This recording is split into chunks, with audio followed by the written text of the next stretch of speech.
Okay, we've been looking at this critical topic of opening a closed guard. We've seen that nothing's going to happen in the top position if you're locked in a closed guard until you open that damn guard. I have been at pains to show you a standard operating procedure, which is the one used by almost all of the top athletes in actual world championship competition. Interestingly, almost identically, the same one is used in no-gi situations, just with some minor changes. Let's quickly run through what that program is, because it's a massive part of your development. It's one of the first critical skills that you as an athlete develop when you're first coming into the sport of jiu-jitsu. It's one that you'll be using every day for the rest of your jiu-jitsu life. So if you're going to get something right from this video, let's start with this. Let's get this right, okay? Okay. First, it all starts with posture, okay? We've seen you can't be naive when you talk about posture. You can't just say, okay, this is the right posture for opening a closed guard. Well, depends on what. What are you trying to do inside the closed guard? What part of the process are you in? Because which part of the process you're in determines what the correct posture is. When I'm down on my knees, I'm interested in getting grips. One thing I can't have when I'm down here is my opponent getting the beat on me and pulling my arms across the center line, dragging my hands forward towards the shoulder line. These are all bad things. I can't have him just pulling his legs in towards his chest and taking me out of balance. Okay, these are all bad things. So we need to start by wedging, by taking our two knees and wedging them underneath our training partner's hips and buttocks. Then we need to get a double lapel grip, like so, which limits how far my hands can move. When my opponent goes to move my hands around, his own gi puts limits on how far my hands will move because I'm connected to his gi. When he goes to pull me in with his legs, my wedging legs make it very, very difficult for him to make a significant pull. It's just a minor pull. I'm not going to be taken completely out of balance. Now, once we've established this grip, procrastination doesn't help. Okay, you don't have to set a speed record. You don't have to be the fastest guy in the gym, but you don't want to hang around here either. Let's start moving now. So from here, we gather up two lapels and we assert our first grip. The function of this grip is to keep his shoulders down on the floor. He tries to come up. It's not easy. If I'm naive and I bend my thumb to face the ceiling, now I can easily break my posture. So let's make sure the thumb points out sideways and our elbow points out in the opposite direction. Now when he goes to pull me in, it's locked out rigid and hard. Okay. From this situation, he will often go to try and take that grip off. He knows it's a good grip. That's an opportunity for us to get our second grip. And we go through, and now we have everything we need to get up off our knees. We have control of his torso, and we have control of one of his sleeves. We know that 90% of his offense requires the use of two hands, so we've taken away one of those hands. It's just taken away 90% of his offense. So we come up. Because I have an arm trapped, I stand up on the same side as the trapped arm. When I stand up, I go forward towards his elbow. Don't have your foot back. That means when we go to, there's too much weight on my hands now, it can be pulled down. So the first foot goes up towards the elbow. Now the second foot turns out, and a three-step pattern. That three-step pattern is 1, 2, 3, and we square up. Now, I'm currently in a head over hands posture. This is a good posture for getting up, but it's not a good posture for opening a closed guard. So now we transfer by releasing the gi, like so. If he grabs my sleeve, I will have to physically break his grips, and then we come up into vertical posture. This is the preferred posture for actually opening a closed guard. From here, my feet go shoulder width, my knees pinch inwards, like so. So my knees are inside my ankles. My chest is vertically over my hips. This is not vertical posture. This is definitely not vertical posture. But even small deviations from vertical are bad. So let's make sure it's truly vertical. Okay. I put my elbow inside his knee as he locks tight. From here, the first method of opening involves putting a hand in here. Then a small step away, I put my weight, my head over my opposite foot, and I shake, and I open up the closed guard. I finish in such a way that my chest is between his knees. And this is going to be a very strong passing position. Okay. Alternatively, we can also use a reach back method where we go to stand up on our training partner using that exact same method that we saw previously. And from here, instead of me using a hand on the knee, I use a reach back where I come in elbow deep, like so. From here, we do something rather like a bicep curl to lift, or alternatively, I go in and I put my hand on my own buttocks. and lift outwards. This time, it's hard for me to control the space between the knees, so typically from here we walk backwards beyond the line of his feet and we do our passing from out wide. Okay. Now, there are going to come days you cannot get a hold of a sleeve, and as much as you'd like to, you just can't. In these cases, we've got to use a grip here and a grip here. Now, because we no longer have the sleeve, we have to stand up with our leg on the same side as the lead hand. A little different now. So we come up, same stepping pattern. First foot goes up, close to my training partner's elbows in, and from here the second foot comes up, and then a third adjustment step. Now, because we are no longer holding on to our training partner's sleeves, there's a chance now I can get both of his hands to our ankles. We do all kinds of things. My methods of opening are the same. Pushing, reach back, okay? But the danger now is my opponent will start knocking me down. If he goes to scoop inside my legs, like so, we make sure we always turn everything inwards. My knee touches his hip and points in. My knees pinch. Everything goes forward, and I put a wedge inside my training partner's knee. So when he goes to knock me down, I feel like a wall. And as a result, it's very easy to open up the closed guard. Alternatively, if he reaches over the top, okay, don't freak out. He has to open his guard and bring his knees together. In that time, as he goes to knock us down, it's quite possible for us to kick forward, around, and then kick on out. If we do get knocked all the way down to the floor, don't freak out. Just pinch your two knees together. He tries to come up on top, he won't be able to do so. We expose his feet, and from here, we come up. If our opponent does knock us down with a scoop grip, he scoops inside and we get knocked down. From here, we go down to an elbow, build to a hand, we keep everything short. Not being naive here and reaching, okay? Now, with this good short grip, we can heist, and now we're in perfect position to start our passing game. In this way, we can make a very, very practical and effective method, and one which reflects well upon what the best athletes in the sport do when they go to fight the other best athletes in the sport. People will show you a mountain of different ways to open up a closed guard. Each of them has their good points and bad points. But no other method is so widely used in so many different weight categories, belt levels, both sex divisions, with so much success for so long as this one. If you had only one method of opening a closed guard for the rest of your life, choose this one, the 3-step square method, which puts us in a position where you're physically strong and a good safe structure, where you limit the potential damage to really one thing, getting knocked backwards.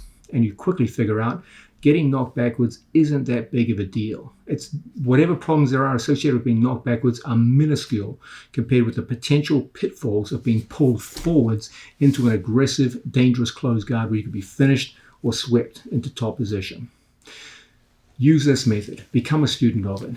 You will learn it as a beginner, and I promise you, you will use it all the way through to the highest levels of the sport. Okay, we're looking at this incredibly useful and valuable fundamental skill, the skill of opening up a closed guard. We've looked at what is unquestionably the most well-used, well-liked, and successful method of doing so in international competition, the square stand-up to vertical posture. A big part of what I'm going to coach you to do is to spend most of your time on that method. There's a reason why it's become number one, because it's the best all-round method. But it's not the only method. And I have good news for you. There is a second method, almost as successful as a square stand-up to vertical posture. And it works particularly well in situations where you cannot get the vertical posture required by the previous move. So these two moves tend to work very well in unison. We're going to look now at the knee post method, where I take one of my knees and I post it between my training partner's buttocks at the tailbone. And we use the pressure of the knee to gain inside position with our knee and open our training partner's closed guard. This is, as I said earlier, a very, very good auxiliary technique to vertical stand-ups. Whenever you can't get vertical posture, this is my go-to method. Okay, the start is identical. You probably guessed that already, because we always start down here on two knees, just like so. We know that the problems when we're on two knees are that my opponent can pull me in with the legs, and that he can start playing with my arms and bring them either forward or, even worse, across the center line. Okay? So our whole thing is to shut that down right from the start. We shut down the jackknifing of his hips by wedging our knees just on the outside of his hips like so. When he goes to pull me in now, it's a lot more difficult for him. The more he goes to pull me in, interestingly, the more exposed his double lapel grip becomes. And from here, double lapel grips put a limit on how far he can move my hands. He can no longer move my hands across the center line. That's potentially the single worst thing that can happen to me in a closed guard, is my arms get put across the center line. That's just the absolute worst that can happen. Okay? Double lapel grips make that impossible. When he goes to pull the arms across, he's going to have to break the grips first before that can happen. Now, it also takes care of the second biggest danger, that my opponent can take my hands above his shoulder line and start to expose me in this fashion. Okay? My two hands punched into his armpits and my wrists cocked back like so make for a very strong brace. And when he goes to push and pull me around between my knee position and my hand position, it's very difficult. So it's a good stable position. Okay. Now, typically what we do from here is we gather everything together. We put one hand in the center. Okay. But for a knee post, we're going to skip that. We're just going to go right up to our feet, right from here.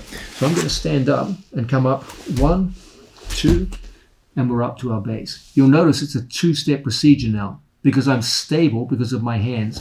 I don't need the third finishing step to get stable as I did for a stand up into vertical posture. So I come up 1 and 2. Okay. Now, from this position, I'm going to start an action of putting one knee in the center. So I'm going to take one knee and put it in just like so. I start an action. My knee typically doesn't start in the center. I flex and bend my hamstring, and then watch this trick. My left leg starts walking into alignment. As my left leg goes back, it fits my knee into the proper center position. When my knee is right on his tailbone, that's when I start the action of bending, and we put a knee post right in the center that opens my training partner's closed guard. I'm just going to demonstrate this solo one time so you can see what's happening. Okay, we start off with our imaginary opponent. We close our knees, so we wedge his hips. Then we insert double lapel grips, and we come up 1, 2. Then from here, I walk my knee as close to the center as possible. Often, I use a kind of shuffling step to accomplish this. When I feel my knee is close to the tailbone, then this leg takes over. I step back 1, 2, 3, 4, 5, as many as it takes until I feel my knee is truly at his tailbone. Once that occurs, we start the action of bending. This knee here thrusts forward and the second leg points outwards. And from here, the guard will split. Occasionally, you will come up against an opponent who is significantly taller than yourself. If this should occur, getting the knee in will be quite easy, but separating his legs may be somewhat more difficult. Don't worry, I will cover this very shortly. Mateus has short legs, so it doesn't really apply with him, but I'll show you what to do very soon. Don't worry. So, back to partner training. Mateus has a good grip on my body, and we go in and we wedge the hips initially, just like so. Now we get double lapel grips. We force the hands down into the armpits like so. When Mateus goes to move and pull me around, it's a difficult thing to accomplish. Okay. Now, from here, we come up 1 and 2. Now I work to get my knee in the middle. Okay. I place my knees close together, pinching around him. And then from here, look how I push my knee backwards so that it goes into a good attacking position. Now I start a shuffling action backwards with the second leg. This will start a process of alignment where my knee reaches his tailbone. It becomes very, very hard for my opponent to hold on. At this point, my hands start coming backwards. My hands drift back to the belt, to the pants, even inside the knees. It doesn't really matter. What does matter is that we get our knee in the inside position, the guard is open, and we're ready to start passing. I'm going to demonstrate this for a time with our butts facing the camera so you can see the leg position. Okay. We start off wedging the hips, double lapel grip in place. I come up, 1 and 2. Now, initially there's a knee pinch here. Then I take my knee and I fit it in behind my training partner's buttocks until I feel it's very close to the center.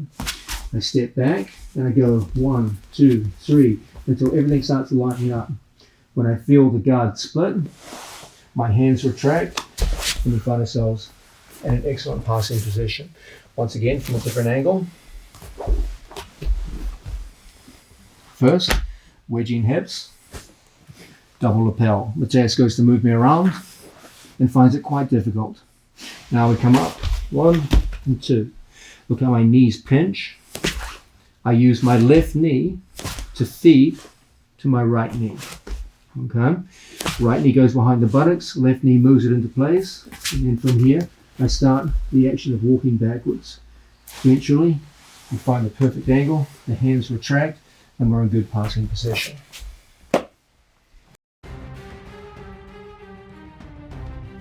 Now, we're looking at the second most important form of opening a closed guard in modern day jiu-jitsu. This is the knee post method, where we take one of our knees and we post it directly on our training partner's tailbone, and then use a kind of a lunging motion to use our knee as a wedge between our training partner's hips and open up his closed guard.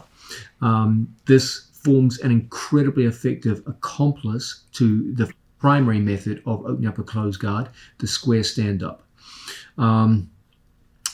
Let's look now at a key component of this move. I'm going to start off by saying that the accuracy of the placement of your knee at your opponent's tailbone is one of the cornerstones of this method of opening up a closed guard. If you are even a small degree off in the placement of your knee, this will have dire consequences for your ability to open up your opponent's guard. Let's have a look at some examples of this. Okay, my training partner has a tight closed guard.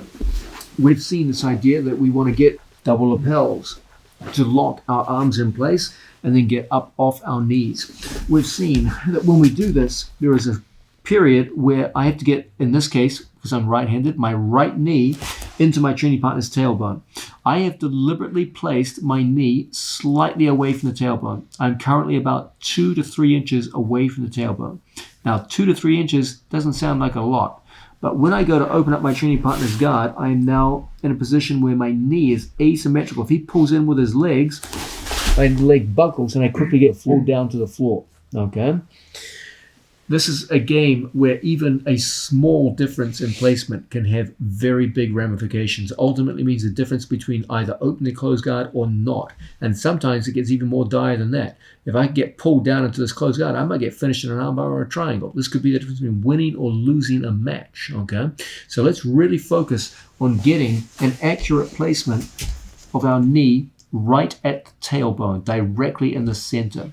Now, how are we going to do this? We do it with a technique which I often call the knee-to-knee pass-off. In a knee-to-knee pass-off, I take my 2 knees and I push them slightly behind my training partner's buttocks. I don't want my knees outside his hips. I want my 2 knees right in here, bent inwards behind the buttocks. That gives me great mobility to move my 2 knees into the correct position. Okay? Again, if my 2 knees surround his hips, it's very, very hard for me to get my knee in the center. So what I want to do is I want to pinch my 2 knees close together. This makes it relatively simple for me to put 1 knee in the center and then my second knee adjust the position. Okay? So my left knee pushes his hips to the right and feeds the tailbone to my right knee. And as a result, now when we put pressure on our training partner, it's much easier to start opening up the guard. Okay, I'm going to show this to you solo so you can see my leg work. Okay, imagine we've just come up. I initially come up like so, and then from this position, my 2 knees push inwards so that my knees are inside my ankles. We have this rather curious looking bent-legged stance. Okay, now from here, I want to get my right knee in the middle. Okay, so I walk it inwards using a shuffling motion, and my left knee pushes his buttocks onto my right knee. So my left pushes him onto the target of the right, and then we start the action of stepping backwards. Okay, so I'm going to demonstrate it with buttocks facing the camera, so you can see the leg work. Okay, from here, we first go up. Then I take my knee position right here, my two knees pressing inwards. With my knee pressing inwards, watch how my left knee pushes his hips across to the right knee. Once the right knee goes in, we're in good position to start the action of squatting.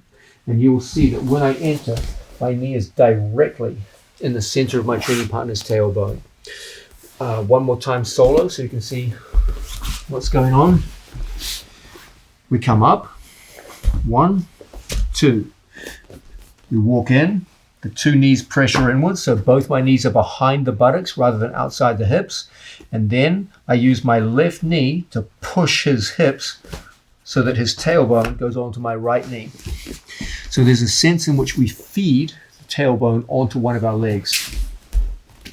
Seen from a different angle, we start off, double lapels.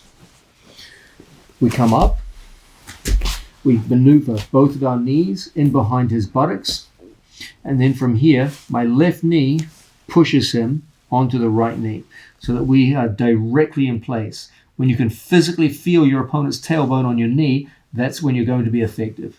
And from here, as we step back, we get the opening that we're looking for.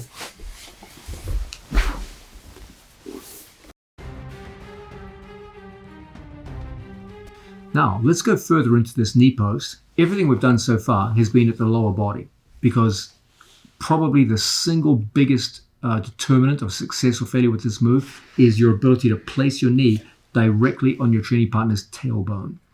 But let's not sell ourselves short. The upper body is also involved here. There is a movement of your upper body, which is almost as important as the placement of your lower body.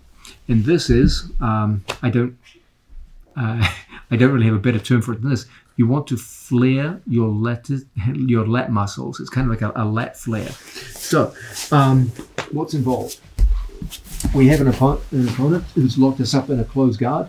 We come up to our feet, and we start by positioning our two knees behind the buttocks so that we can use one knee to put his tailbone right on our knee, just like so. Now, from this position, I'm going to release the grip that I had on the upper body. I'm just going to flare my lat muscles so that my elbows come back and down, okay? Almost like you were doing some kind of crazy rowing exercise here. So as he locks up a closed guard, initially, again, if my knees are outside his hips, it's going to be very hard to get the knee in place. So we always start by getting two knees in behind the buttocks, okay? Now, once I use one knee to get my right knee directly on his tailbone, now from here, watch how the action downwards of my back and lat muscles, the kind of flaring of the lat muscles, opens up his closed guard. Okay, that's the downward pressure of my body. Now, you can be doing this, lock up, even with your grips in place. Okay, you can still get that same kind of downward pressure to open up your training partner's closed guard. So that action of getting the knee positioned very precisely and then flaring downwards with the upper body so that you have a force going forwards with the knee and a downwards force forcing his tailbone over your opening knee will ultimately be what opens up your opponent's closed guard. Now let's go further into the second most important method of opening up a closed guard in the sport of jiu-jitsu. This is the knee post method. Let's talk about the difference between a square stance and a staggered stance. When we first go up on our training partner, our whole goal is to get two knees behind the buttocks. When the two knees are behind the buttocks, it becomes relatively easy for us to use a knee-to-knee shuffle to get our opponent's tailbone right onto our knee. Now, initially, we're going to be standing square when we get 2 feet behind the buttocks. But at some point, we've got to start an action of going staggered. We're going to learn to manage the transition from square to staggered to open up our training partner's guard.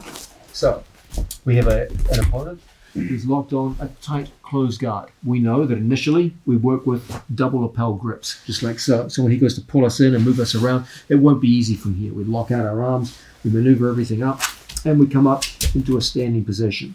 Now, first transition is to get both knees behind the buttocks, just like so. okay? And from here, we go to a slightly squared stance, and we use the knee-to-knee shuffle to get our knee right into the center of our training partner's tailbone. When we work here, we can put initial pressure on our training partner by squatting, just like so, okay? But at some point, we've got to open up our training partner's guard. We typically do this by transitioning the hands further down the body, just like so. So we go from double lapel to belt or to pants. And then from here, when my knee comes in the middle, we start taking a step back and going into the staggered stance that will ultimately open up our training partner's guard. Now, sometimes you will be able to open your opponent's guard just from a square stance. But be aware that when you have a square stance, your opponent can easily relock his guard around your knees and cause a lot of problems for you. So if I come up and I get two knees behind his buttocks, he can drop his guard and relock around my knees. And now from here, there's some potential problems. It's not the end of the world. There's things you can do, but it's not what you're looking for. So let's make a note that the second we feel his guard open, it's time to step back and take that staggered stance. Okay, don't delay on this. So we go up, we get our two knees in behind his buttocks, and we start putting pressure on our training partner. The second I feel that guard open, look how my leg goes back. And as a result, we now dominate the space between our training partner's knees. When he goes to relock his guard or maneuver around from here, it's going to be a difficult thing. And you're in an excellent position to start passing. Looking at it solo, we know now that we come up, we get our two knees in behind. Initially, there will be a squatting action as we go to transition his tailbone to one of our knees. Then the second we feel things go to open, we step back. If my opponent keeps his guard locked, then we will have to initiate the stepping in a small hopping fashion and put him over our knee to open up his guard. One more time. This time our training partner is going to keep his guard locked. So, first we put two knees in behind. We go to the square stance and we start the action of maneuvering our knee into the tailbone, just like so.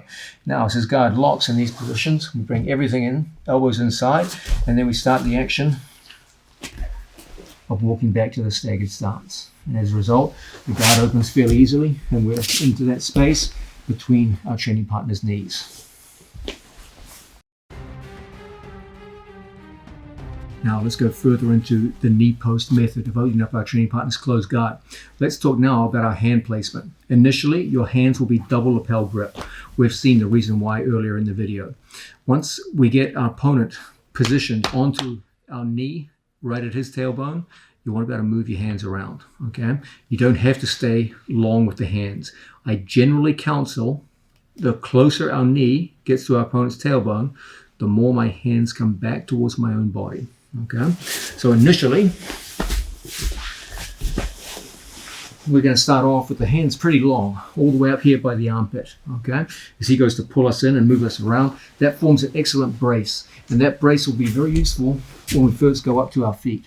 Okay, as we move to clamp in on our training partner and get our two knees in behind the buttocks, things start changing. From here, we're going to shorten our hands and take them preferably to the belt. Okay, we use the knee-to-knee shuffle to position our knee right on his tailbone, and then we bring the elbows inside. Elbows outside is good. Elbows inside, even stronger. This gives us a very strong downward force on our training partner that as we step back, creates for a very strong break. Now, belt is a great grip. But you know what it's like. Sometimes you're grappling with the opponent, the belt comes off. Okay, if for whatever reason the belt's not there, our training partner's gi pants can also provide an excellent substitute. So as we come up and we get our two knees in behind the buttocks, if for whatever reason the belt has come off in the course of training, we can always use the gi pants as a good substitute. Now the elbows go in place, the knee is now in place, and from here as I move backwards, we easily open up our training partner's closed guard.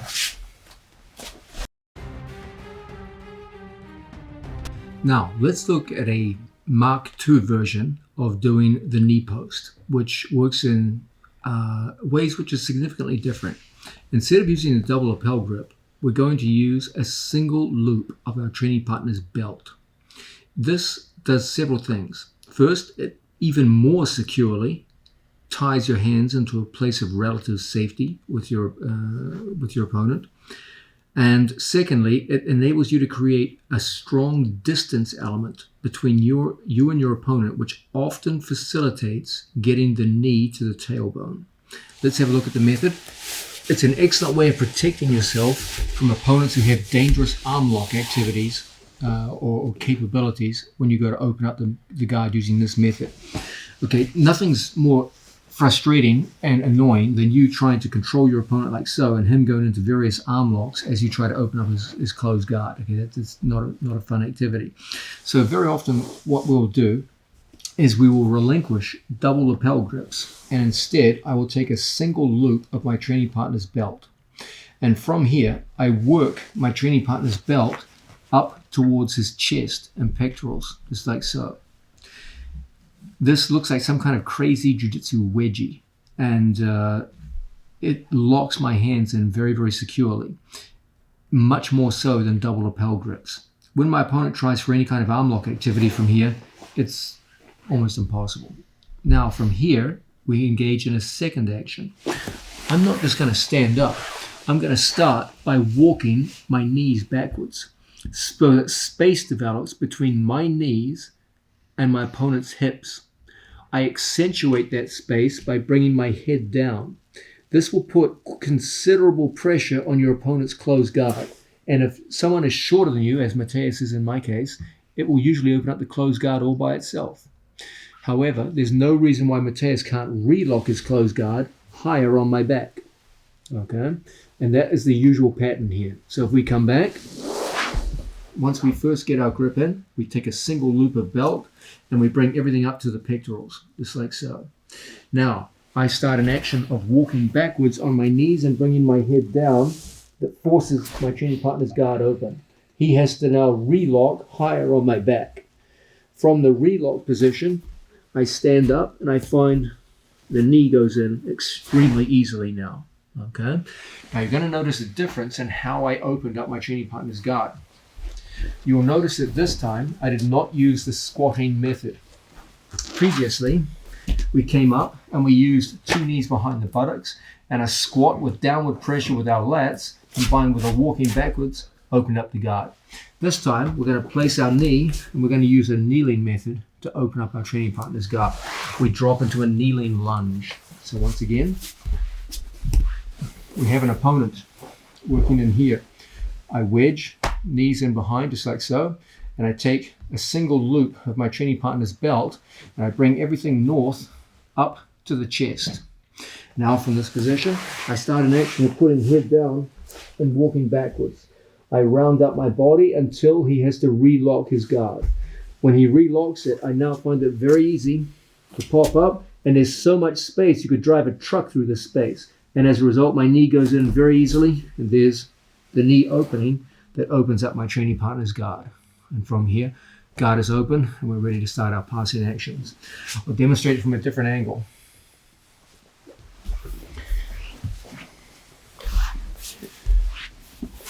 My training partner locks up a closed guard. As I come in here, he tears the grips off or what have you, giving me a hard time.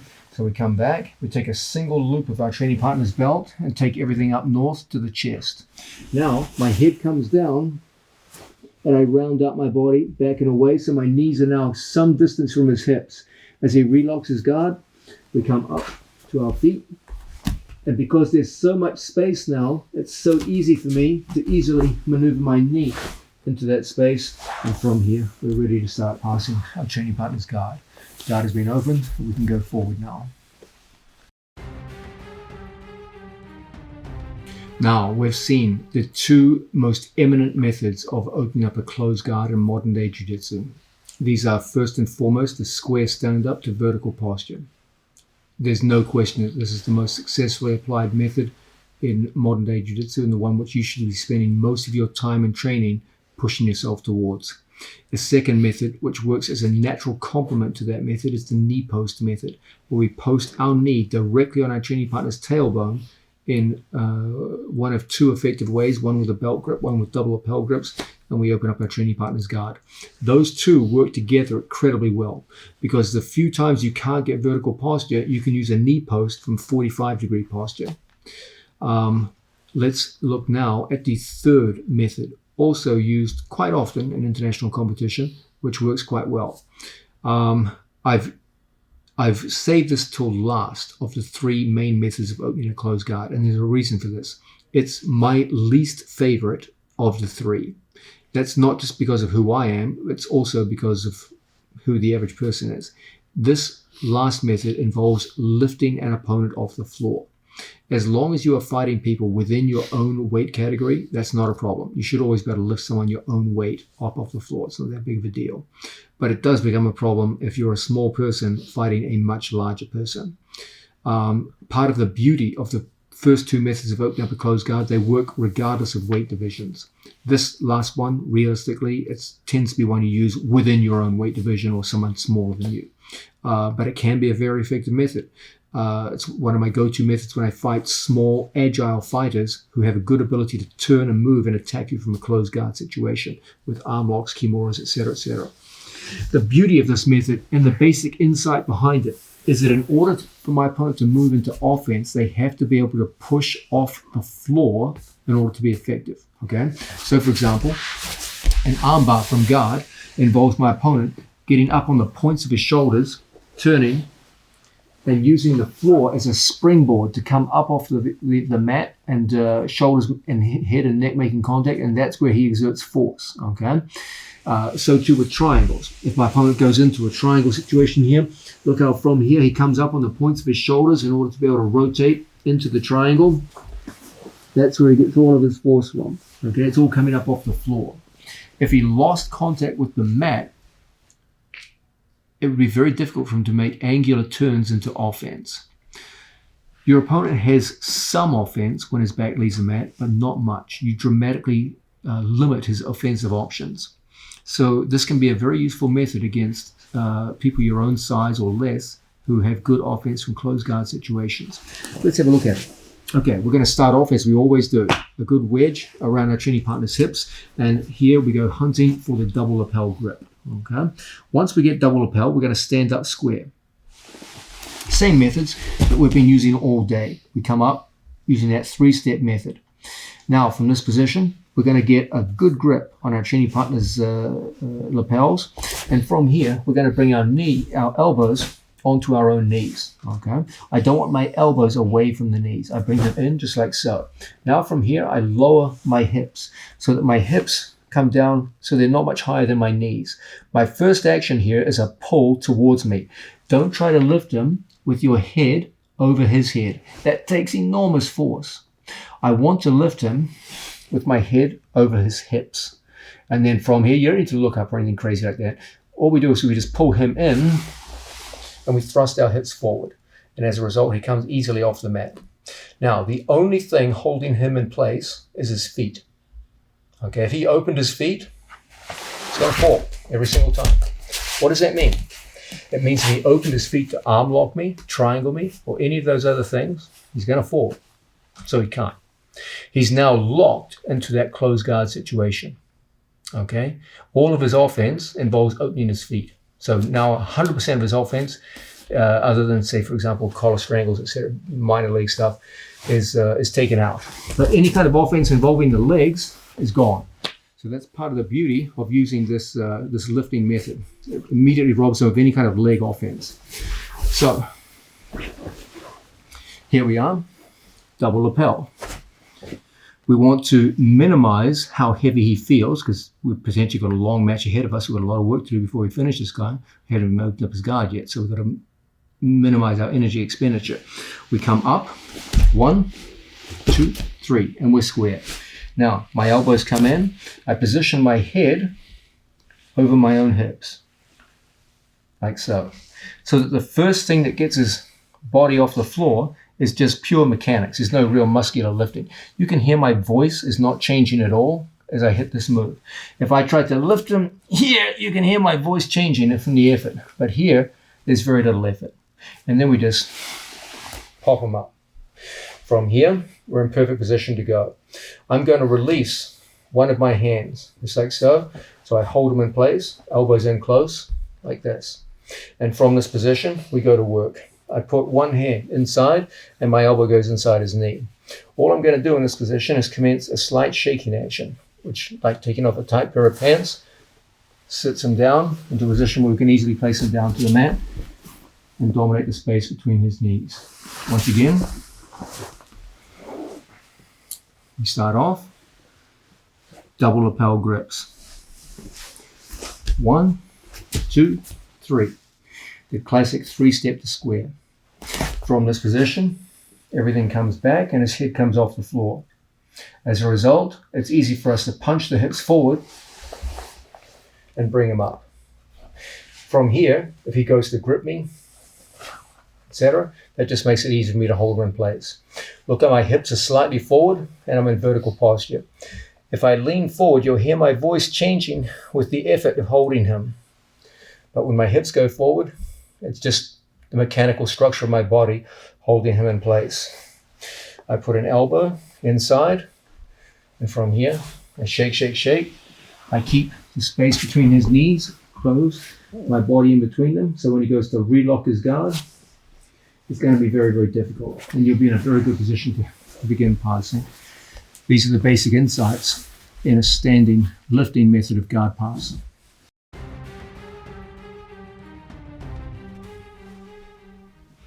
Now, we've been looking at the skill of opening a closed guard. This is the foundational skill of top position jiu-jitsu, because none of the other skills that we will be working on throughout this video will even get a chance to occur if you can't first open up your opponent's closed guard. We've seen there are 3 main methods, which I presented in order of priority. The number 1 method will always be the square stand up to vertical posture. Number 2 method, which works very well in unison with this, is the knee post method. And a third method we use every so often, particularly on people our own size, is a lifting method. All 3 have their good and bad points, but I do believe in that order they should be practiced and trained. Let's just have a look at the idea of combining the 3 of them. We have an opponent who's got us in a closed guard. The interesting thing is that all 3 of them start in the same way, because the first element of opening up a closed guard is the rise to get our knees off the mat. Okay, and that always starts with my knee position. It's like so, wedged underneath my training partner's buttocks, and my hand position at double lapel. This locks my hands into a position of relative safety where my opponent can't do the 2 most damaging things, which are to move my arm across the center line and my hands above the shoulder line. Okay, so as we lock in with our training partner, when he goes to pull us and move us around, we're locked in pretty well here. We're stable. Then we come up so that our feet go from shoelaces to the balls of the feet like so. And now it's time to get our knees off the mat. As I said earlier, you don't have to set a speed record, but procrastination doesn't help. Okay, you're not going to be better at opening your opponent's guard by waiting. So it's time to start moving. The fundamental method of getting up and our knees off the floor is the 3-step method, where I put a first foot up. This is designed to widen the space between my feet. Then from here, we take a second step that actually gets our knees off the floor. And then thirdly, an adjustment step that catches our balance and gets us in a good, square, strong posture.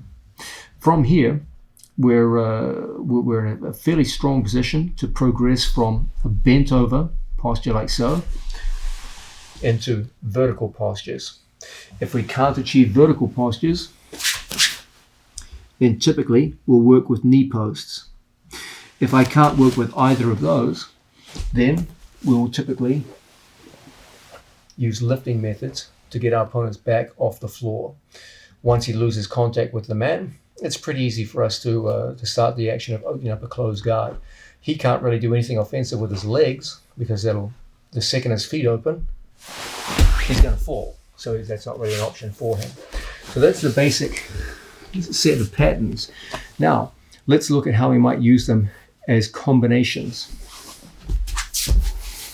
Okay, as we saw, they all start the same way. That never really changes. Okay, but as we come in here, I will often start by gathering my training partner's 2 lapels together and going from double lapel grip to 2 lapels in one hand. Okay, and from here I start looking at my opponent's reaction. Many of your opponents will go to take the hand off, and that's going to offer us what we really wanted, our opponent's sleeve.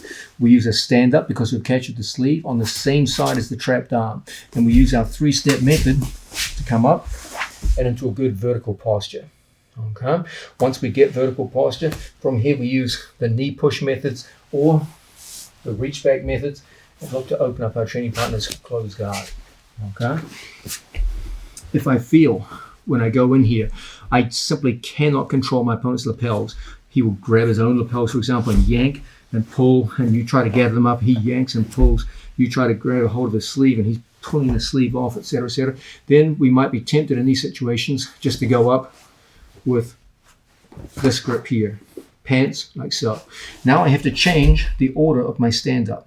I must stand on the same side as my forward arm because I no longer have the benefit of a sleeve. And as a result, from here we come up and we use that same 3-step method. Now with the elbow on the inside, we can use either the push on the knee or the reach back method to open up our training partner's guard. If I find it impossible to bring the 2 lapels together and hold them together, and my opponent is doing a good job of constantly pulling in with his legs and making it very hard for me to get up in vertical, this might well be a good time for us to come up and get a knee right in my training partner's tailbone. And from here, we can work to open up my training partner's guard.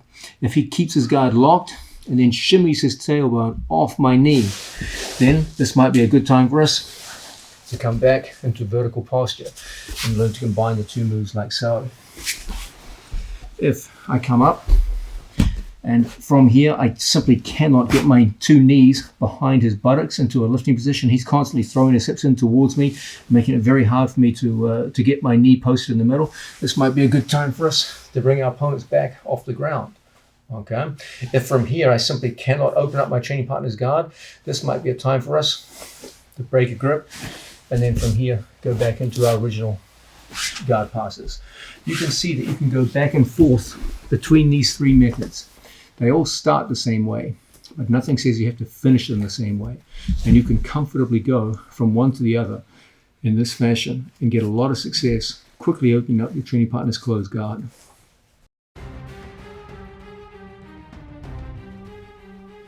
Okay, we've looked at a lot of technical aspects involved in standing up and opening a closed guard. But now I'm going to talk about a tactical aspect, which is every bit as important as the technical aspects. You heard me say earlier that procrastination doesn't help whenever you're in these situations and you're looking to stand up. I'm going to go further now and say that procrastination is one of the most common reasons why I see failure occur when people go to open up a closed guard by standing up. We're looking at this idea that initially we've got to get a battle for grips, okay? And the opening gambit of that battle is usually double lapel grips, like so. It doesn't take a rocket scientist for my opponent to figure out that once I start getting these grips, bad things are starting to happen for them, and I'm getting closer now to open up his closed guard. So of course they're going to be fighting to break grips. One way they can break double lapels is to go inside and underneath. And if I try to hold on, no matter how hard I hold, eventually my grip is going to break. Okay? I'm not the strongest guy in the world, but I'm not a weakling either. And if I hold a strong double lapel grip, it means nothing if Mateus goes underneath and brings his elbows over his shoulders and pulls in with the legs. Eventually my grips are going to break and it's gone. Okay? Similarly, when I come in here and hold this grip, like so, 2 lapels in one hand, there's no reason why my opponent can't get a hold of my grip and break it in various kinds of ways and pop it off. Once you get your posture set and your grips in place, you're not going to make things better by waiting. I'm not asking you to set a speed record, but I am asking you, get your grips and get moving. This is not a time for stopping, second guessing yourself, asking what could go wrong, etc., etc. Just get your grips and start moving.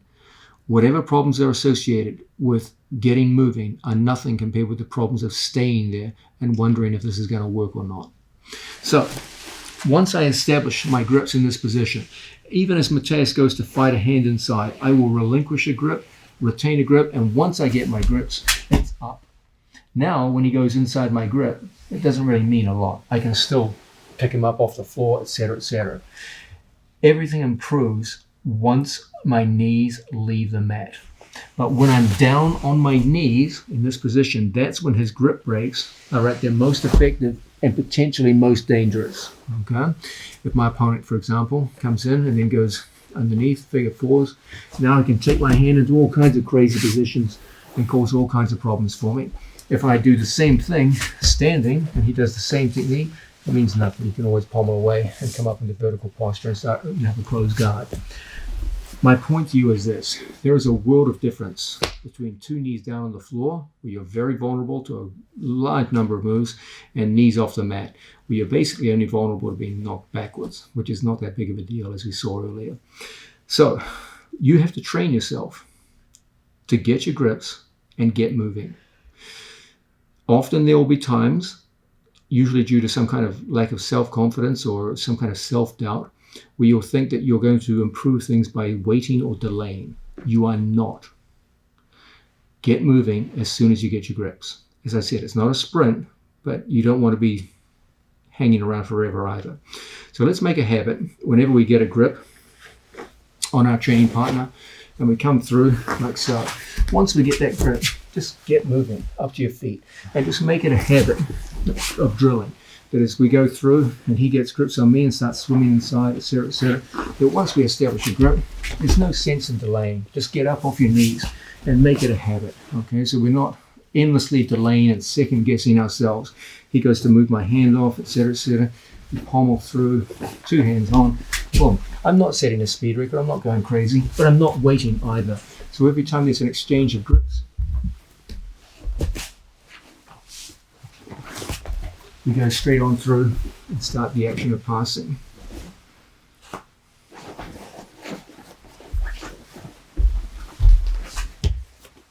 So even in the midst of the grip fight, you're getting up.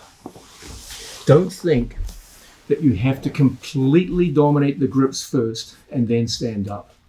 In actual competition, most of the time, people get their grips and stand up immediately, or even as they're fighting for a grip, they're already getting up. So if we're fighting here, I can come up and then get a sleeve grip after the fact. You can go cross sleeve grips. He grips me, I can go cross sleeve grip and go inside and open up a training partner's guard. The main thing is you get your knees off the mat. Train this as a skill. Get your grips and start moving. When you first do it, you may lack a little bit in confidence. But as you start to win more and more and get that guard open more and more easily and more quickly, your confidence will soon rise.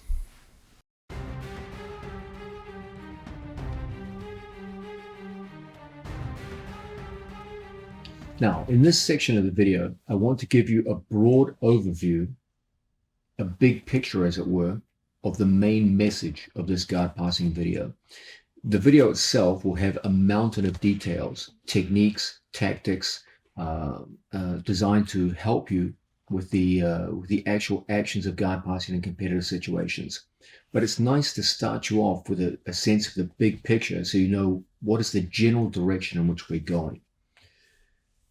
It's my contention that a very useful way for you to begin your guard passing odyssey is the idea of 5 simple steps which are arranged in a sequence to give you that broad sense of direction, which is going to make all the details, all the techniques, and all the tactics fall into place and be much easier for you to remember everything when it's actually time to go out there and beat a live person in front of you. Remember, guys, all the knowledge that you gain from these videos, at some point, you have to perform under stress against a tough opponent. And it's hard sometimes to remember a mountain of details when you're first learning, you're starting as a white belt, blue belt, or what have you, and you're trying to remember all this stuff, and this guy's tough in front of you, he's doing his moves, you're trying to do yours, and it's not easy to remember everything. So very often, a very useful thing is to have a simple set of steps or sequences which gives you a broad sense of direction, and whenever there's confusion or doubt, it gives you that sense of what I ought to be doing, what's the general direction I should be going. And you can always flesh in the details later on as you gain in experience and gain in time in the sport. Let's start off with the first step in our sequence, and that's the step of breaking connection. Okay, if I have an opponent in front of me, I can't even begin the active guard passing if my opponent has a strong connection to me through grip with his hands and his legs. So let's say, for example, Matheus had a very common form of grip, the De La Riva guard, just like so. I can't begin to pass Matheus's guard as long as he has this connection. If I try to find an angle on Matheus, you see it's completely unsuccessful because Matheus is completely connected to me. So regardless of which direction I move, his connection means I will never get an angle on him. In order to pass someone's guard, I need to work for angle. I need to get outside of my opponent's legs and start to separate my opponent's elbows and knees to create chest exposure and go in and pass my opponent's guard. I can't even begin to do that as long as he has strong connection to me.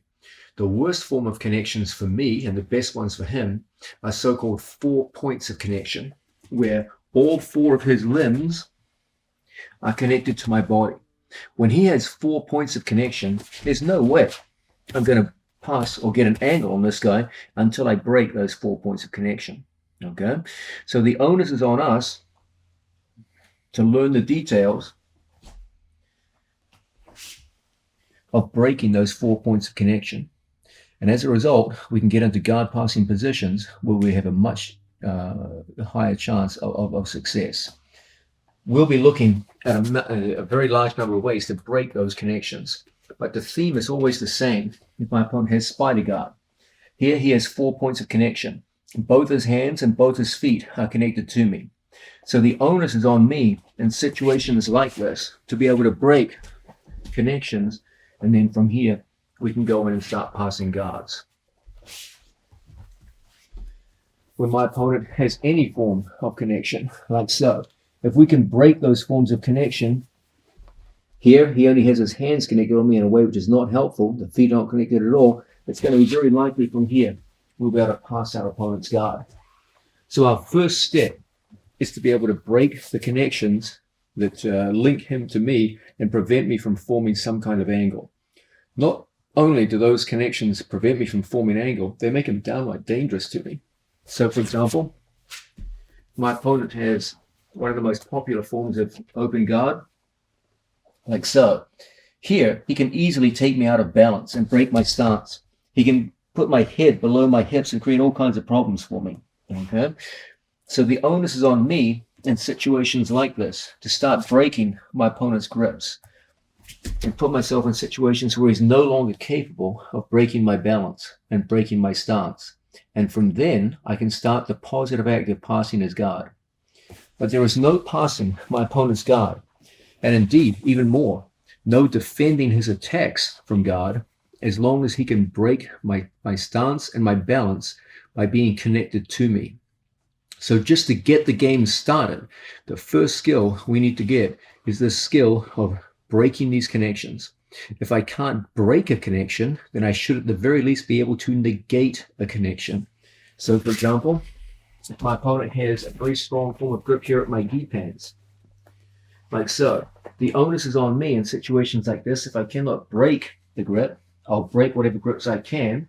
But if I cannot break this grip here, we need some kind of effective method of negating grips. I haven't broken the grip, but I've put myself in a situation where the grip is no longer relevant. So either by breaking or by negating an opponent's grip, that's always going to be our first step in the guard passing adventure. Okay, I cannot pass my opponent's guard. In fact, I can't even get an angle on my opponent as long as he has 4 points of connection to me. Now, there are some forms of connection that are irrelevant and maybe even helpful for me as the guard passer. So, for example, if my opponent has a situation where he's connected to my sleeve cuffs, but his feet are not connected to my legs or to my biceps, this is not a helpful connection for him. In fact, you could even go so far as to argue that this helps me because it actually disrupts his ability to form defensive frames. So from here, because he's not connected with his feet, only his hands, it's very easy for me to form angles on my opponent and go in and pass. So what I need to do is to understand what are the connections that are dangerous to me? What are the ones which cause problems for me? The simple rule is this. If the connections my opponent has prevent me from forming an angle and enable him to break my stance and balance, they're dangerous, and I should address them. I should either break the grips or at the very least negate the grips. If the grips can't disturb my balance and can't break my stance, then I can ignore them and just work around them. Once we understand that this is the first critical step, you're on the way to your guard passing adventure.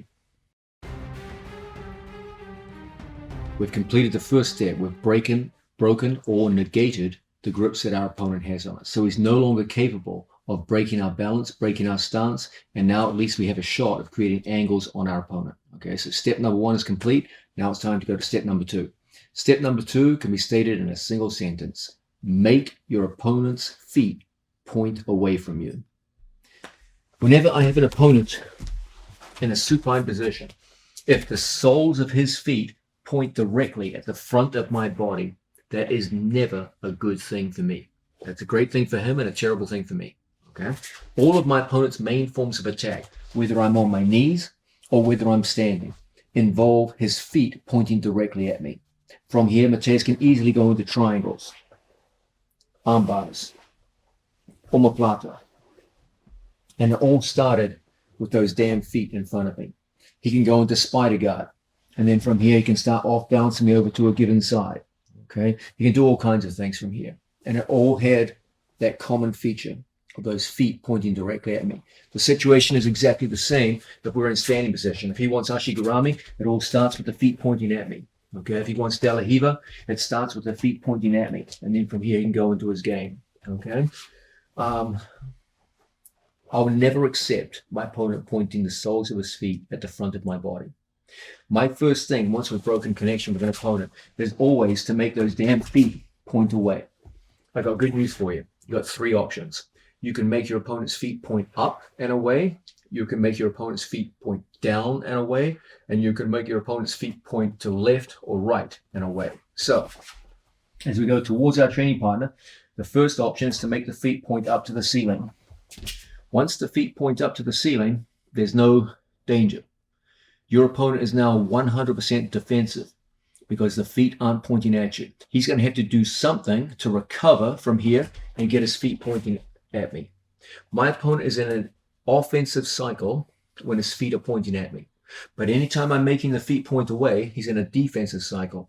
Now he must react to what I'm doing, and then from there, he can start his guard game. So my whole thing is to shut his offense down by making the feet point away. First method is to get the feet pointing up to the ceiling. From here, there's so many things we can do to gain advantage now. Okay? Once the feet point away from me, we're safe. And now we're in a strong position to start our passing game. Second option is to make the feet point down to the floor. So say, for example, I approach an opponent and I get a grip on the outside of the gi. From here, as his feet point at me, look how I stuff the foot. And I make the foot point down to the floor. And as a result, from here, we've negated the presence of danger, and now we're ready to start passing. Okay? So, first option, make the feet point up and away. Second option, make the feet point down and away. Third option, make the feet point to the side and away. So, for example, to the left, to the right. Now Mateus is in a 100% defensive situation, where now he must move his body and recover his feet and make his feet point at me again and recover. That is the eternal pattern. Okay? If I ever get an angle on my opponent and make his feet point away, he has to react to that. He cannot ignore the fact that I've gained an advantageous angle on him. He just can't ignore it. I'll pass every time from here. Okay? He has to make his foot point at me, and then recover to make the second foot point at me. Okay? So our watchword is, when we first make contact with our opponent, you've broken his connection and it's time to get offensive, make his feet point away from you. That's your first action. So from here, we go straight in, bang, and we're in business. Okay? bang, and we're in business. Bang, and we're in business. If we can pay attention to this simple concept of making those dangerous feet point away from us, we can shut down a lot of the danger on our first contact with our opponent. If my opponent's in a seated position,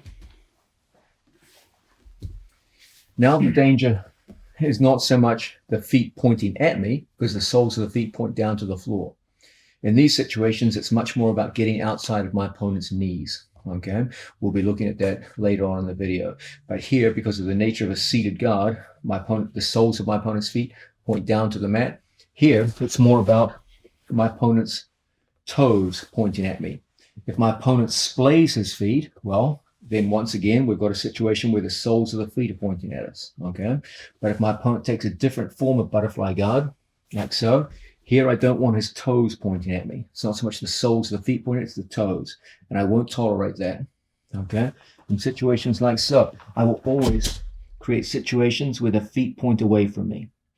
It may not be so much by me moving his feet as me moving around his feet, but I'll never tolerate those toes or feet pointing at me. If I feel for whatever reason I can't move them, I may go into fairly radical movements of my body to make them point away.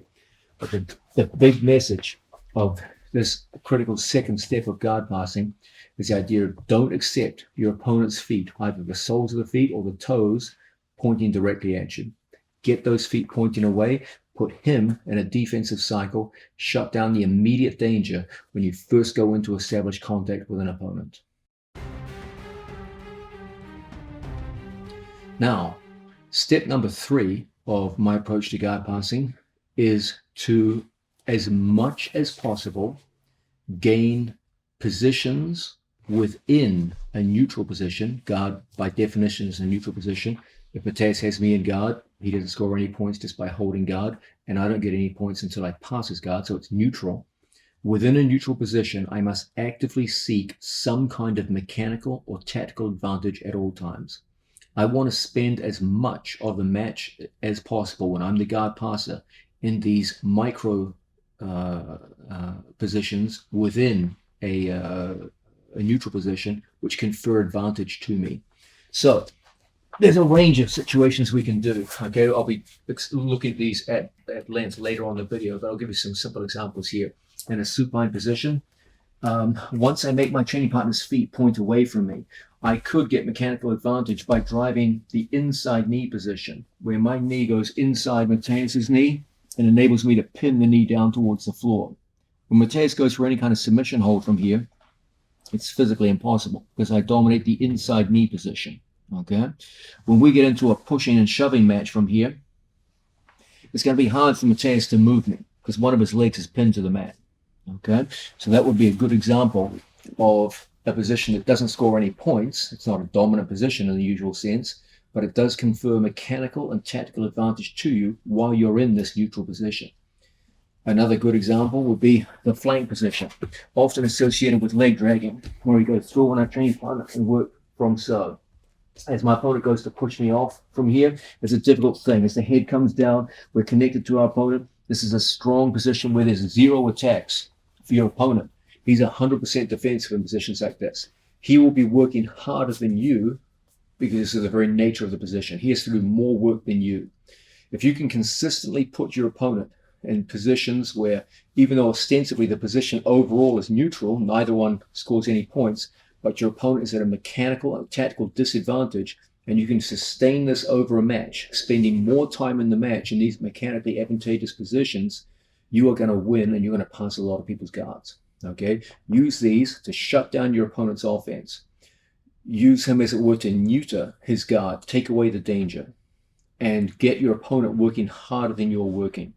Over the course of a 10-minute match, you'll tire and frustrate an opponent. He won't be able to be effective from guard position as long as you maintain these positions of advantage. And as a result, as the time of the match goes on, the likelihood of you passing from these positions is far greater than just working from a neutral position. Okay, if I just have an opponent here in front of me, it's hard work for me to pass from situations like this. Okay, but if I get to a position like this and I'm able to maintain it for a period of time, it's extremely likely that I'm going to pass from positions like this. Okay. In addition to these neutral positions inside guard, I also recommend, and we'll be looking at this a lot in the video, tactically advantageous starting positions where we get some kind of position, I'll be demonstrating these later in the video, which shut down your opponent's ability to attack you as you enter into guard passes. So for example, the split squat or headquarters position shuts down much of your opponent's initial offense. It gives you an excellent ability to control the hips, an excellent ability to control the head, and many forms of guard pass from this situation. Okay. Other good examples would be a drop knee position. From here, when my opponent goes to work, I'm very stable in positions like this. I can dominate the inside of my training partner's knees. It's hard for him to go into any kind of serious offense from situations like this. So the use of mechanically or tactically advantageous positions and good, strong starting or staging positions is an excellent way to gain some kind of advantage within a neutral position, which will make the act of guard passing for you so much easier. Now, let's go on to step number 4. The entire video will be permeated with this simple directive. When we first go in to establish contact with our opponent, we've broken our opponent's connections to us, it's time to first establish contact. My big thing is make his feet point away from you. That gives you an immediate good start to guard passing. Once you've gotten to a good start, make it a better start by getting to mechanically advantageous positions within the neutral position. Once you start doing this, it's time to actually start passing the guy's guard. Okay, you have advantage here. Let's do something with it. Let's start scoring some points. Whenever this occurs, our concern changes from where are his feet pointing to where are his knees pointing. It's my contention that the best guard passers in the world all have a common thread associated with their actions. When they go to pass, whenever they can, they make their opponent's knees point away from them. Okay, so let's say, for example, we're working with a Toreando pass. Okay, I get grips on my opponent. He has no grips. He has no connection to my biceps or my legs. So it's time to start hitting the Toreando. When I come around to an angle on my training partner, I push on the far leg and I make the far leg point away from me. So you can see Mateus's 2 knees are pointing away from me.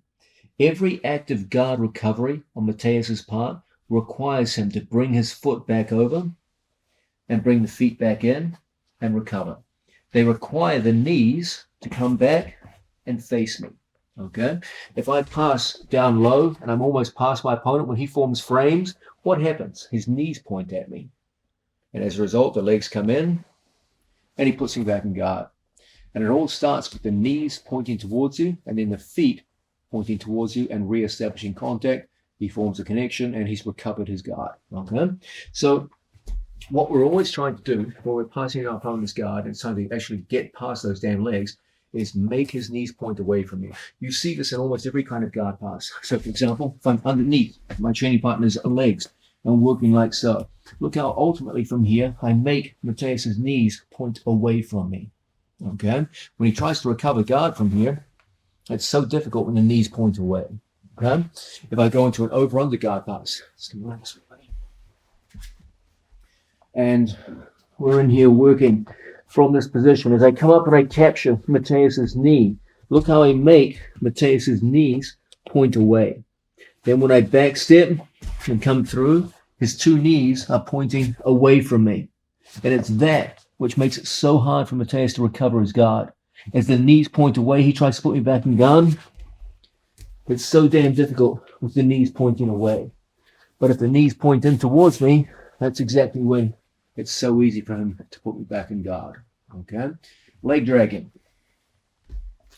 We go in on our training partner, and then from this position, the knees point away. Okay, as he goes to put me back in guard, we're constantly working to make those knees point away. Every active recovery requires it. Stop. Every active recovery requires him to put his foot on the floor, shrimp away, and then the knees start pointing at us. As the knees come back in, the feet start pointing at us, and he's recovered. Okay? If I could post here, go to put me back in guard. He'll never do it as long as that knee points away from me. The moment he can put the foot on the floor and turn the knee in, that's when the first knee, the inside knee comes in, second knee follows, and then the whole cycle begins. But as long as I control the far knee and push it away, got to put me back in guard, even with no weight on him, it's so hard for him to put me back in guard. So we want those knees pointing away, okay, all the time. Now here's a question for you. What if the guy's a stud and I can't make the knees face away? Whenever you cannot make the knees face away from you, then you go to option number 2. If the knees are pointing towards me, I will move my whole body to the other side of his body so that his knees are still pointing away from me. But instead of me pushing the knees to face away from me, I pull the knees towards me. And then from situations like this, I change the orientation of my body so that once again the knees are pointing away from me. So the rule of thumb here, whenever we go in to pass someone's guard, make his knees point away from you. If you can't manage that, then change yourself to the other side of his body so that in the end, the knees are still pointing away from you because you move to the other side of the body. So say, for example, I have an opponent in like so, and I hit, say, for example, a long step variation, okay, where I can in like so. And then Mateus is tough, and he brings those legs in, and the knees are facing me. He's fighting to bring the legs in, and it looks like he's going to turn and face me. I just run to the other side of his body. And when I drop down, lo and behold, where are his knees facing? Away from me. Okay, so there's 2 ways to make your opponent's knees face away from you. You can do it by pushing the knees away from you. So, for example, a leg drag. Okay, I physically push the knees away from me. Okay, and the other, let's say, for example, in a long step situation where I'm trying to push the knees away from me, I can't manage it, then in these situations, then it's better for me just to change to the other side of his body so that in the end, the knees are once again facing away from us. So that's always my recommendation for this step. Get your opponent's knees pointing away from you. If you can't physically make the knees point away from you, then pull them towards you and change to the other side of his body. Don't be contented with your opponent's knees facing towards you. Nothing good comes out of that. That's how they recover and put you back in guard. So constantly have an awareness. Where are your opponent's knees pointing? Are they pointing at you? That's not a good thing. Make them point away. If you can't make them point away, pin the knees, run to the other side of the body, and make them point away from you by default. Okay, just change the orientation of your body. But don't accept knees pointing at you. Nothing good comes out of that.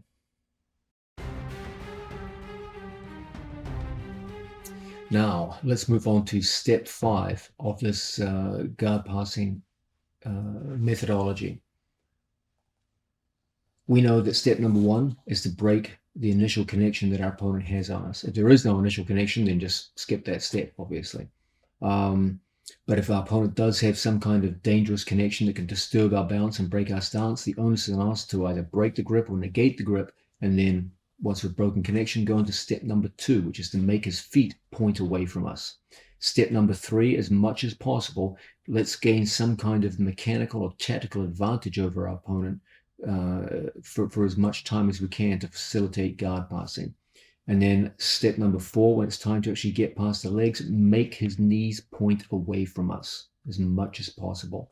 If you can't make the knees point away from you, then pin the knees and simply run to the other side of his body so that you get the net effect of the knees pointing away from you just because you changed from one side to the other. This brings us into the last of the steps, step number 5, which involves killing the hips and then ultimately transitioning to the head. Let's understand that almost every guard pass finishes with some kind of control of the head and shoulders. The ultimate goal of guard passing is to get past his legs and pin the head and shoulders. Okay? You can pin with cross faces. You can pin with reverse cross faces. You can come in and tackle the hips and pin the head and shoulders with your hips, Okay? But however you do it, at some point, you got to put his head and shoulders down on the ground and get them under control. Okay? So there's a natural tendency that many people have when they're passing the legs to run to the final destination. And this often creates heartbreak and tragedy. So we got an opponent here in front of us. And here's a common situation. We get a hold of our training partner and we go into our guard pass. Okay? Technically here, I've passed my opponent's legs. I'm past the line of my opponent's hips and it's all looking good. Then I get too excited and I'm thinking, okay, I passed his legs. The final step is control the head and shoulders, right? So let's go to the final step and finish this. But unfortunately, I lack control of the hips. So even though I get control of my opponent's head, there's too much space. And as a result, my opponent simply brings the knee in and recovers his guard, points his knees at me, finishes up pointing his feet at me, and now he's recovered his guard. You see this all the time. Toreando passing. I do a good job of creating an initial angle on my training partner. Okay? Then from here, I go rushing the head. My opponent brings the knees in, ends up pointing his feet at me, and oh no, he's recovered. Okay? You see this all the time. And it's a sad story. You do all that good work. You break your opponent's connection. You get his feet pointing away from you. You get mechanically advantageous positions. You get his knees pointing away from you. And then you run to finish the passing and complete it. And you get too excited and go directly for the head. And the guy's knees and hips move one time and he recovers guard. And you've got to go through the whole process all over again. Here's my advice to you. Even though pinning the head and shoulders is the ultimate goal of every guard pass, don't rush it. First, learn to kill your opponent's hips. And only when you fully control the hips do you make the final transition to the head and shoulders. You will often hear me refer to the head and shoulders transition as the cranial shift, where you shift from your opponent's hips to the head. Okay? Don't rush the cranial shift. It's so sad when you watch talented young athletes go out and pass their opponent's legs and then run to the head and the legs come right back in and put them back in guard. They had 95% of the work done and then got to start all over again. Take your time. Crush the hips first, and only when the hips have been killed do you go to the head. Let's look at some examples of this. We're here with our training partner. We've done a good job of making the feet point down to the floor, and we go in on our training partner like so. However, we get here, we go through and around our training partner. As I come around the corner, I pass the line of my training partner's knee. Rather than rush to my opponent's head, I come circling back with the hips. I come in and kill the hips. When Mateus goes to move his hips and recover guard, they're completely squashed. There's no space coming around the side of this between my elbow and my knee around the hips. So when Mateus goes to frame on me and put me back in guard, the hips don't move. Okay? Now when I feel the hips stop moving, he gets frustrated and stops. That's when, from here, I start building myself up and I come up chest to chest and I go in and pin the head and shoulders. Okay? Take your time. Kill the hips first and pin the head and shoulders second. Don't go straight to the head and shoulders. That's the final destination. Make it final. Don't make it the thing you rush to and start skipping steps. So many ways this can occur. In some guard passes, for example, leg drags, this tends to occur naturally just because of the very nature of the move. So if I take an opponent's leg to the center line and I come in here and start dragging, you just end up right over your opponent's hips. That's one of the reasons why I love leg dragging so much, because it does start you in a position where it's so hard for your opponent to move away. The hips are blocked and controlled. As I see my opponent moving away, I never go stationary and have my opponent just bring his legs back in. I always actively follow his hips. It's up to Mateus to get his hips away from me, and it's up to me to follow the hips. So as Mateus goes to move, you can always stay over the hips. Okay? Only when I feel the hips stop moving will I come up and make the cranial shift and go in and control my training partner. Okay? Toreando passing. This is the toughest one of them all because there's such a big movement because I start standing with my training partner. There's such a big movement to go down to the head. Here, if I just go straight to the head, look how easily he holds me off and recovers. That's just a disaster. Okay. So in these situations, once my knee comes in, I always go chasing the hips. When he goes to put me back in guard now, the hips are completely controlled. Okay. And only in time do I work my way up and go to pin the head and shoulders. Okay. So our mantra when we go into pass our opponent's guard, we've done a good job of making the knees look away. Conquer the hips first, and only when that has been achieved do we go up and go to the final step of pinning your opponent's head and shoulders. Don't make a beeline for the head and shoulders and leave the hips unchecked. That's when good opponents just shift out and easily recover. Okay. What I want to do is create situations where I create a wedge around my opponent's hips, a wedge of my elbow on the far side, my knee and hip on the near side. So when Mateus goes to move, I keep the wedges set. Okay. If I try to wedge the head and shoulders too early, the hips just come right in, the knees point at us, then the feet point at us, and it's all gone.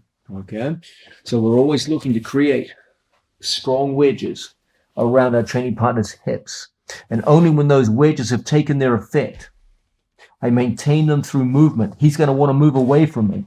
I stay moving over the man. Only when the wedges have taken their effect do I finally start to transition up to the head and make the cranial shift.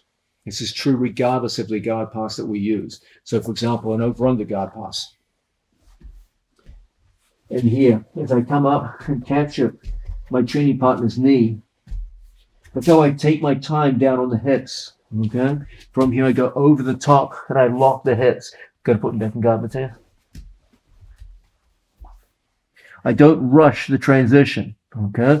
I don't come out here to the head and shoulders and oh no, I'm back in guard. Okay. So our big mantra here is when it's time to complete that guard pass, once we've gotten the knees pointing away, go in and control the hips. Set wedges around the hips with your knee and elbow. Okay. Only when the hips finally stop moving and we feel we've got good control of the hips, do we go into the final step, the cranial shift, and go up and pin the head and shoulders. But don't rush to the head. Don't skip the step of controlling the hips.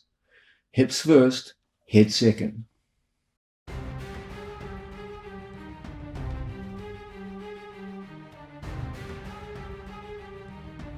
In the previous section, we looked at the skill of opening a closed guard. Now that you've opened your opponent's closed guard, it's time to move on to how do I pass an open guard. That's one of the single most important skills in the entire sport of jiu-jitsu. It's probably fair to say that as you progress further and further into the sport, you will spend about 80 to 90% of your jiu-jitsu career either working from top position passing guards or working from bottom position defending guards. So this guard play in both top and bottom position is a huge, huge part of the sport. And it's super important as a result of that that we get you pointed in the right directions early on. I want to spend a considerable amount of time looking at what I believe is the single most successful approach, general approach to passing guard in modern day jiu-jitsu. This is the NAC model, or negation advantage completion model.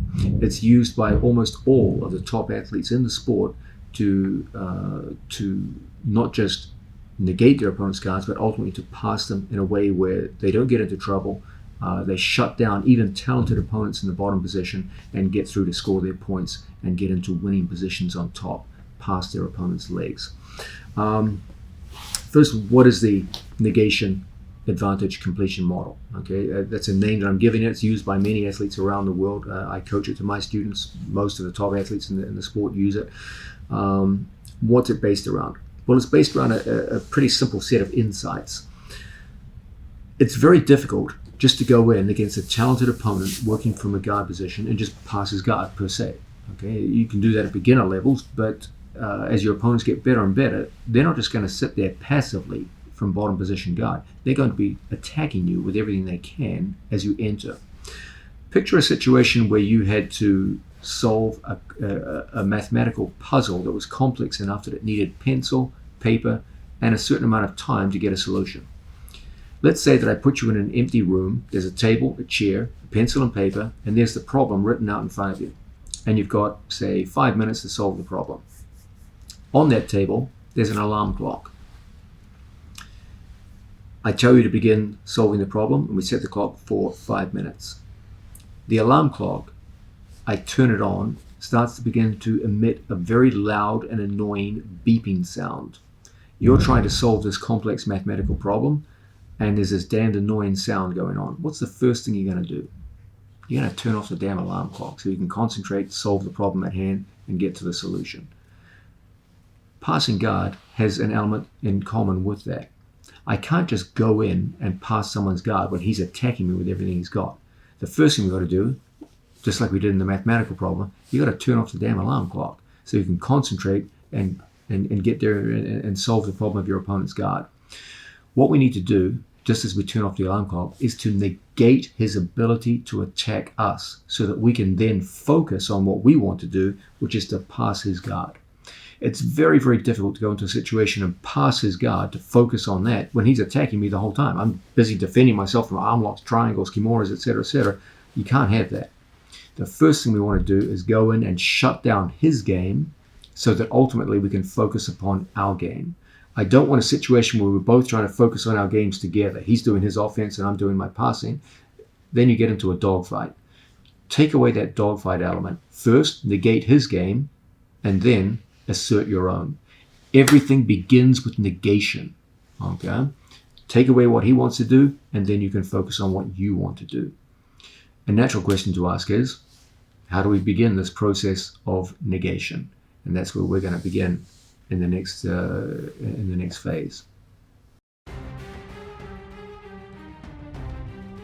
Okay, I'm coaching you towards a philosophy of guard passing, which I often refer to as the NAC or NAC model of guard passing.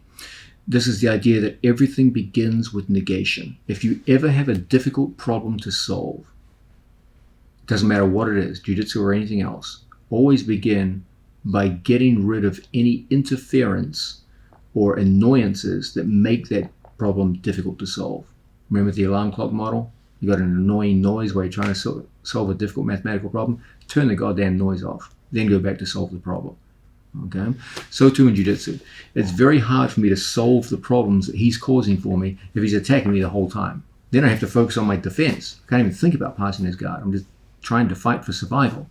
So my first thing is shut down his offense so I can focus on what I want to do instead of defending what he's trying to do. That's the grounding philosophy of the NAC method.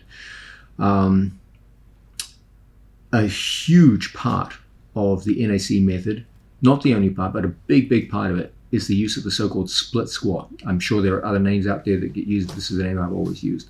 Because descriptively, we're in a position where you're in a very low squat, like so, but it's not a symmetrical squat, it's a split. Okay, so I have a squat leg and a lunge leg, and we do everything from in here. Typically, our foot is just like so. Okay, and this is where we do our work from. It gives me mobility, it gives me height, and most importantly, it gives me one leg inside my opponent's legs so that I split my opponent's body in half and I fight one of his legs at a time instead of both of his legs. It makes it relatively easy for me to break the connection of my opponent's feet to my legs so that it's hard for him to do anything offensive from there. The big part of the game is the idea of stuffing our opponent's foot. Okay? If my opponent is down, legs up obviously, from here, our whole thing is to take one of our opponent's legs and stuff that foot and put it between my legs. That's the big part of the game, okay? Now in competition, we've got to be able to first put his guard in jeopardy by putting his shoulders behind his hips, okay? Then typically, we get a hold of our training partner's gi pants with an outside pant grip. The beauty of the outside pant grip is it gives me two options: to pull up and to push by throttling my hand downwards. So when he tries to bring his leg up and make contact, we can always push the leg down and away. And as a result, we can go straight down into the split squat position. Now when he tries to use his legs in any kind of effective fashion, it's so difficult. And for us, this is the ultimate staging position. Okay, from here there's a myriad of ways that we can work to pass our opponent's guard, to create advantage and pass. Okay, for example, there's an obvious one here where I can drive my knee to the mat. That's going to take us in the direction of a cross knee drive, one of the most high percentage ways of getting through our opponent's legs. It also gives us an ability to post on the floor and pommel a foot back inside. So we have 2 feet on the inside, and from here we can start various methods of passing going through the middle of our training partner's legs. Okay, and this too is a very high percentage approach. It also gives us an ability to walk my opponent's knees from one side to the other. So I'm currently looking to pass on my opponent's right hand side. I can get an ability now to bring the 2 legs and brush them across on the opposite side and smash 2 knees together. And this too is a very, very strong passing platform. It gives us an incredible ability to backstep over our training partner's legs and switch sides and hit guard passes in a reverse sit through in this kind of situation. There's an almost limitless number of ways in which we can pass on both sides of our opponent's body out of the split squat position. We'll be investigating a lot of them. But the beauty of the split squat is, first, it shuts down your opponent's ability to attack you, and it gives you a host of highly effective methods to pass your opponent's guard in both directions, left and right, which will make it very hard for him to hold us off. This, in a sense, makes it the most eminent of all the staging platforms that enables you to first shut down your opponent's offense and then go into multi-tiered passing directions, methodologies, etc., etc. It's probably the single most high performance, high percentage way of going in the modern sport of jiu-jitsu, shutting down the other guy's game and getting into your passing game so you can focus on what you want rather than defending what he wants. Okay, it's time for you guys to look at what is unquestionably the single most important insight you can ever have when it comes time to pass your opponent's guards at all levels in jiu-jitsu. There is one thing, one common characteristic that all great guard passers have. This is the characteristic of being able to pass on both sides of their opponent's body based upon the defensive reactions they get from their opponent. So often at beginner level, you will see people hammer away at one side of their opponent's body fruitlessly for long periods of time and wonder why they can't pass an opponent's guard. The pattern of almost all great guard passing is the ability to create pressure on one side that elicits a strong defensive reaction from your opponent and then pass to the other side. Let's have a look at this in some detail because this is a very, very important insight. If you walk away from this video with nothing else, you walk away with this. Understand something about the human body. Slide down. If I stay directly in front of my opponent, I'm going on to both of his legs and you're going on straight towards failure. Okay, if I go straight into my opponent's legs and he has any skill level whatsoever in the sport, you're not passing anybody's guard. Okay, in a complete beginner's class against someone with no skills, who has no ability to control their legs, yes, you can step over people's legs and get into top position on them. But if they have any kind of defensive skills in the sport, if I go forward onto legs, I'm going forward into failure. Okay. Ultimately, what's going to get you past people's guards is some kind of angular change where his feet point away from me. If my opponent's feet are pointing directly at me, that's never a good thing. If they're making contact with me, it's even worse. Okay. I always want to create situations where my opponent's feet point away from me. Okay. As a general rule, the 3 things that I look for when it's time to pass someone's guard are where are his feet pointing, where are his knees pointing, and where are his hips pointing. The good news is, most of the time, because of the way the human body is built, the 3 feet, knees, and hips generally have to point in the same direction. So always, when I go out to make contact with someone, my first thing is always to make his feet point away. I don't like my opponent's feet pointing at me. When his feet point away, you'll notice that also his knees point away, and now his hips are pointing away as well. This is going to be a good guard passing position. What do you think your opponent's going to do? he's going to react to this by turning, facing, and pointing his feet at me again so that he can bring his legs back in, and now his feet point at me again. He's recovered. Okay? This is the process of movement and recovery that is the basis of all guard passing. Everything is about me creating an initial angle that makes his feet point away, his knees point away, and his hips point away. He reacts to that, moves, and makes his feet point back at me, and as a result, he can recover the position. Now his feet, knees, and hips point back at me, and he's recovered. That's the basis of movement and recovery. That is the foundational sequence of all guard passing. And of course, guard recovery on his part. Okay? Now, understand something about this process of recovery. If I come out to one side and my opponent goes to recover, what does he do? It starts slowly. It starts with what we often refer to as framing, where he forms some kind of frame with the arms. From here, his hips will move out and his legs will come over the top. Now he has a frame of arms, legs together. His elbows and knees are close together. When he makes this strong frame, a strong body, it can support my whole body weight without a problem. Okay, here all my body weight is on top and it has no effect. You can easily hold me off with that frame. Okay. The frame is immensely strong on Mateus's left-hand side. Mateus, don't move. Just stay exactly where you are. If I were able to move around to the other side, I would have back exposure and literally nothing to work against. It would be so easy to get knee on belly, side control, etc., even back. Your opponent, let's understand this, can only frame on one side of his body at a time. At the higher levels of the sport, 90% of the guard passing game is creating pressure on one side that makes him create frames on one side of his body, and then I quickly whip around to the other side of the body and take advantage of the lack of frames and the back exposure on the other side. If you just keep hammering away on one side, you end up hammering away into frames. You're not going to pass anybody's guard. But if you can create a situation where I know there's exposure on the far side, and then move around to take advantage of that exposure, you're going to pass a lot of people's guards. I'm going to say this again.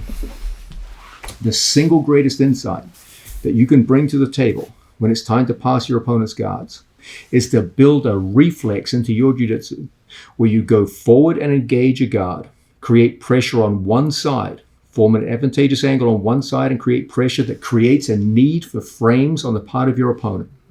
As they frame on one side, all of their defensive strength goes into that one side. Then it's your job to get around to the other, and that's where you're going to pass. At the highest levels of the sport, that is the eternal pattern of all great guard passing. It must become the pattern of your guard passing too. Building this reflex of side to side is the single biggest thing that I look for in my athletes. Always, we never approach from the front. There's the initial approach and then the quick movement out to the side.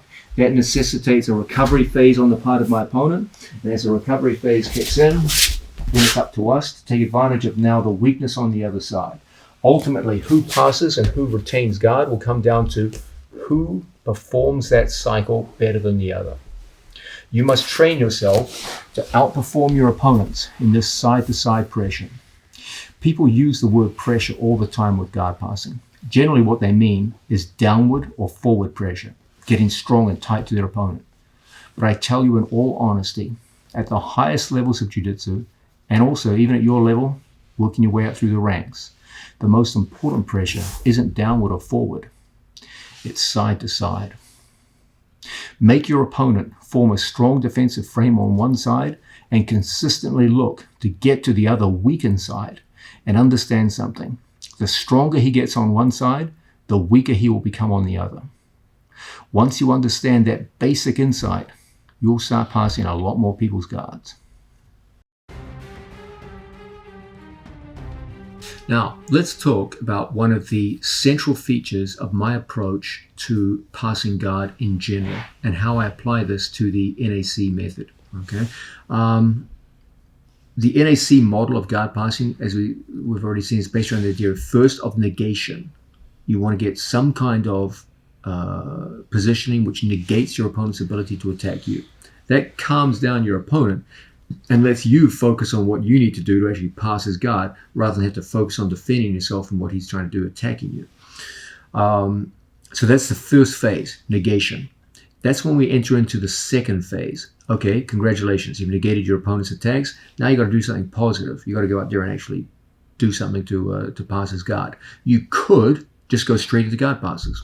You could do that. You could do it up to a certain level. But at World Championship level, it's not easy to pass someone's guard. You're going to run into freak athletes who have extraordinary flexibility, tenacity, skills, size, strength, etc., and it's damn hard just to pass someone's guard per se. A much better approach is to create an intermediary bridge to passing.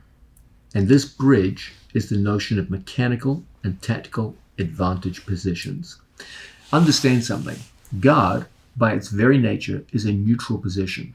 You remember your first day in Jiu-Jitsu? They told you that first get some kind of position first and then submit people. In other words, it's done by sequence.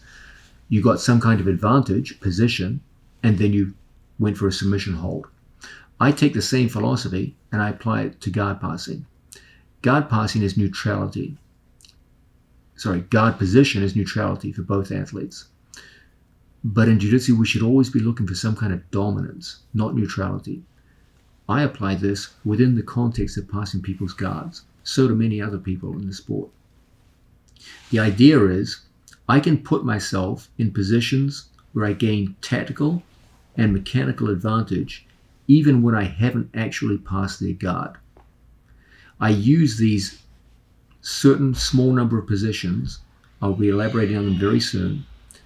And from there, I actually go into the completion phase and actually pass someone's guard. But I don't just go straight from negation to completion of the guard pass. I go negation, then we get some kind of mechanical / technical advantage, and from there we go on.